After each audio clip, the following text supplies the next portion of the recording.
सीताराम। रामायण भाग 37। फिर राजा ने नांदी मुख श्राद्ध करके सब जात कर्म संस्कार आदि किए और ब्राह्मणों को सोना, गाय, वस्त्र और मणियों का दान दिया। ध्वजा, पताका, तोरणों से नगर छा गया। जिस तरह वह सजाया गया उसका तो वर्णन नहीं हो सकता। आकाश से फूलों की वर्षा हो रही है। सब लोग ब्रह्म आनंद में मगन हैं। स्त्रियां झुंड की झुंड मिलकर चली। स्वाभाविक श्रृंगार किए ही वे उठ दौड़ी। सोने का कलश लेकर थालों में मंगल द्रव्य भरकर गाती हुई राजद्वार में प्रवेश करती हैं। वे आरती करके निछावर करती हैं और बार बार बच्चे के चरणों पर गिरती हैं। मागध, सूत, बंदीजन और गवैये रघुकुल के स्वामी के पवित्र गुणों का गान करते हैं। राजा ने सब किसी को भरपूर दान दिया। जिसने पाया उसने भी नहीं रखा, लुटा दिया। नगर की सभी गलियों के बीच बीच में कस्तूरी, चंदन और केसर की कीच मच गई है। सर्वसदान दीन सब काहू, जेहि पावा राखा नहीं ताहू। घर घर मंगलमय बधावा बजने लगा, क्योंकि शोभा के मूल भगवान प्रकट हुए हैं। नगर के स्त्री पुरुषों के झुंड जहां तहां आनंद मगन हो रहे हैं। ग्रह ग्रह बाज बधाव सब प्रकटे सुषमा कंद। हर्षवंत सब जह तह नगर नारी नर ब्रह्म सियावर रामचंद्र। भगवान रघुनाथ प्रकट हुए हैं तो बधाइयां तो घर घर में होंगी। अनंत सुंदर मेरे प्रभु राघव आए हैं। सारे नर नारी अवध के झुंड, टोलियां की टोलियां, मीठी मीठी बोलती बोलियां आनंद में मगन हो रही हैं। ग्रह ग्रह बाज बधाव सब प्रगटे सुषमा कंद। हर्षवंत सब जह तह नगर नारी नर वृंद सियावर रामचंद्र की जय। कैकेयी और सुमित्रा इन दोनों ने भी सुंदर पुत्रों को जन्म दिया। उस सुख संपत्ति, समय और समाज का वर्णन सरस्वती जी और सर्पों के राजा शेष जी भी नहीं कर सकते। कैकेयी सुता सुमित्रा दो, सुंदर सुत जन्मत भैं ओ। अवधपुरी इस तरह शोभा दे रही है कि मानो रात प्रभु से मिलने आई हो। सूर्य को देखकर मानो मन में सकुचा गई हो, परंतु फिर भी मन में विचार कर वह मानो संध्या बनकर रह गई हो। अगर की धूप का बहुत सा धुआं संध्या का अंधकार है, और जो अबीर उड़ रहा है वह उसकी ललाई है। महलों में जो मणियों के समूह हैं वे मानो तारागण हैं। राजमहल का जो कलश है वही मानो श्रेष्ठ चंद्रमा है। राजभवन में जो अति कोमल वाणी से वेद ध्वनि हो रही है वही मानो समय से समय के अनुकूल सनी हुई पक्षियों की चहचहाहट है। यह कौतुक देखकर सूर्य भी अपनी चाल भूल गए। 1 महीना उन्होंने जाता हुआ न जाना, अर्थात सूर्य भगवान को 1 महीना वहीं गुजर गया। 1 महीने का 1 दिन हुआ, एक भी कैसे आधा दिन। महीने भर का दिन हो गया। इस रहस्य को कोई नहीं जानता। सूर्य अपने रथ सहित वहीं रुक गए। फिर रात किस तरह होती। मास दिवस कर दिवस भा भर मन जाने कोई। रथ समेत रवि था के निशा कवन। विधि होय सियावर रामचंद्र की जय। यह रहस्य किसी ने नहीं जाना। सूर्यदेव भगवान श्री राम जी का गुणगान करते हुए चले। यह महोत्सव देखकर देवता, मुनि और नाग अपने भाग की सराहना करते अपने अपने घर चले। हे पार्वती, तुम्हारी बुद्धि श्री राम जी के चरणों में बड़ी मजबूत है, इसलिए मैं और भी अपनी एक चोरी की बात कहता हूँ। चोरी की बात? हाँ, एक छिपाने की बात। सुनो। काकभूषणी और मैं दोनों वहाँ साथ साथ थे, परंतु मनुष्य रूप में होने के कारण हमें कोई जान न सका। काकभूषणी संग हम दो, मनुज रूप जाने नहीं को। श्री राम। परम आनंद और प्रेम के सुख में फूले हुए हम दोनों मगन मन से मस्त हुए गलियों में तन मन की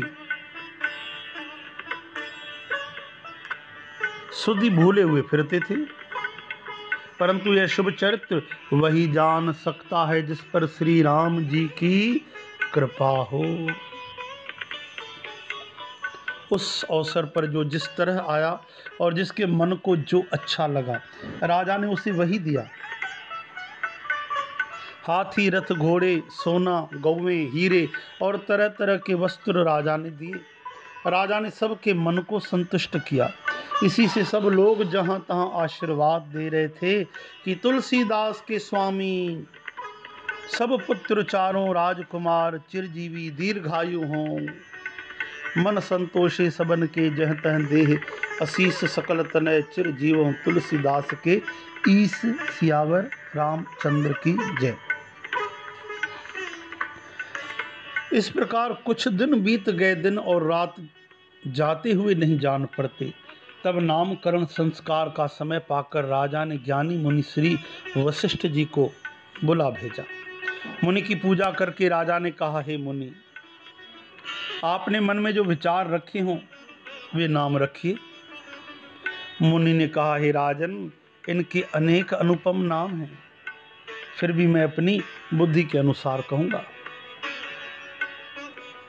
ये जो आनंद के समुद्र और सुख की राशि है, जिस आनंद सिंधु के एक कण से तीनों लोक सुखी होते हैं, उन आपके सबसे बड़े पुत्र का नाम राम है। राम, श्री राम, श्री राम। बोलो ना, श्री राम, श्री राम, श्री राम। जो सुख का भवन और सभी लोगों को शांति देने वाला है। जो आनंद सिंधु सुख राशि, सीकर ते त्रैलोक सुपासी। सीकर यानी एक कण से जो तीनों लोक सुखी कर दे। आपके बड़े बेटे का नाम राम है, और जो संसार का भरण पोषण करते हैं, उन आपके दूसरे बेटे का नाम भरत होगा। विश्व भरण पोषण कर जोई, ताकर नाम भरत अस होई।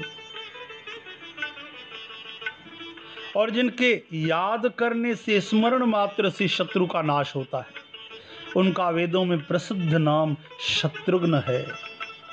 जाके सुमिरन तेरि पुनासा, नाम शत्रुघ्न वेद प्रकाशा।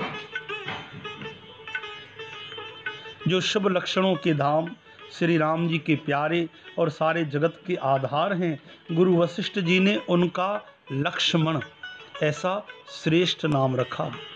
लक्षण धाम राम, प्रिय सकल जगत आधार, गुरु वशिष्ठ ते ही राखा लक्ष्मण नाम उदार। सियावर रामचंद्र की जय। गुरु जी ने हृदय में विचार कर ये नाम रखे और कहा, हे राजन, तुम्हारे चारों पुत्र वेद के तत्व हैं, यानी साक्षात परात्पर भगवान हैं, जो मुनियों के धन, भक्तों के सब कुछ, सर्वस्व और शिव जी के प्राण हैं। उन्होंने इस समय तुम लोगों के प्रेम के वश में होकर बाल लीला के रस में सुख माना है। बचपन से ही श्री रामचंद्र जी को अपना परम हितैषी जानकर लक्ष्मण जी ने उनके चरणों में प्रीत जोड़ ली। भरत और शत्रुघ्न दोनों भाइयों में स्वामी और सेवक की जिस प्रीति की प्रशंसा है, वैसी प्रीत हो गई। श्री राम। श्याम और गौर शरीर वाली दोनों सुंदर जोड़ियों की शोभा को देखकर माताएं तिनका तोड़ती हैं, जिसमें दीठ न लग जाए।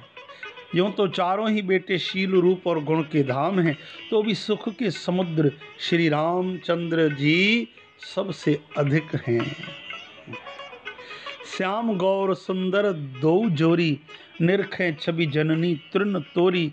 चार्यो शील रूप गुण धामा, तदपि अधिक सुख सागर रामा।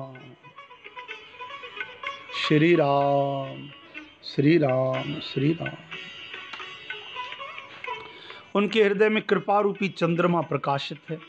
उनकी मन को हरने वाली हंसी उस कृपा रूपी चंद्रमा की किरणों को सूचित करती है। कभी गोद में लेकर तो कभी उत्तम पालने में लिटाकर माता प्यारे ललना कहकर दुलार करती है।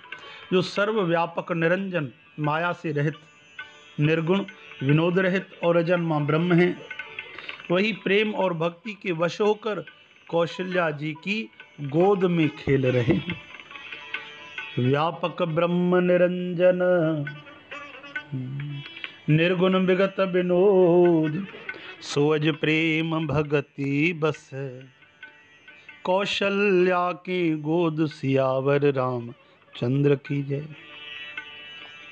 उनके नील कमल और गंभीर जल से भरे हुए मेघ के समान श्याम शरीर में करोड़ों कामदेवों की शोभा है। लाल लाल चरण कमलों के नखों की शुभ्र ज्योति ऐसी नजर आती है जैसे लाल कमल के पत्तों पर मोती स्थिर हो गए हों, टिक गए हों।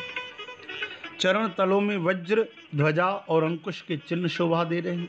नूपुर पैंजनी की ध्वनि सुनकर मुनियों का भी मन मोहित हो जाता है। कमर में करधनी और पेट पर 3 रेखाएं त्रिवली हैं।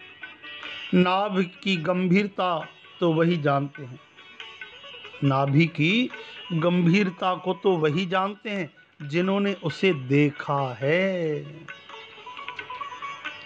बहुत से आभूषणों से सुशोभित विशाल भुजाएं हैं। हृदय पर बाघ के नख की बहुत ही निराली छटा है। छाती पर रत्नों से भरे मणियों के हार की शोभा और ब्राह्मण भृगु के चरण चिन्ह को देखते ही मन लुभा जाता है। भुज विशाल भूषण जुत भूरी ही हरि नख अति शोभा रूरी, और मणिहार पदक की शोभा विप्र चरण देखत मन लोभा। कंठ क्या है? कबू कंठ अति चिबुक सुहाई, कंठ शंख के समान उतार चढ़ाव वाला, 3 रेखाओं से शोभा देने वाला, और ठोड़ी बहुत ही सुंदर है। मुख पर असंख्य कामदेवों की छटा छा रही है। 2 सुंदर दंतुलियां हैं, लाल लाल ओठ हैं। नासिका और तिलक की सुंदरता का तो वर्णन ही कौन कर सकता है। सुंदर कान और बहुत ही सुंदर गाल हैं। मधुर तोतले शब्द ही बहुत ही प्यारे लगते हैं, और जन्म के समय से रखे हुए चिकने और घुंघराले बाल हैं जिनको माता ने बहुत प्रकार से बनाकर संवार दिया है। शरीर पर पीली झंगुली पहनाई हुई है। उनका घुटनों और हाथों के बल चलना मुझे बहुत ही प्यारा लगता है। उनके रूप का वर्णन वेद और शेष जी भी नहीं कर सकते। उसे वही जानता है जिसने कभी सपने में भी देखा हो।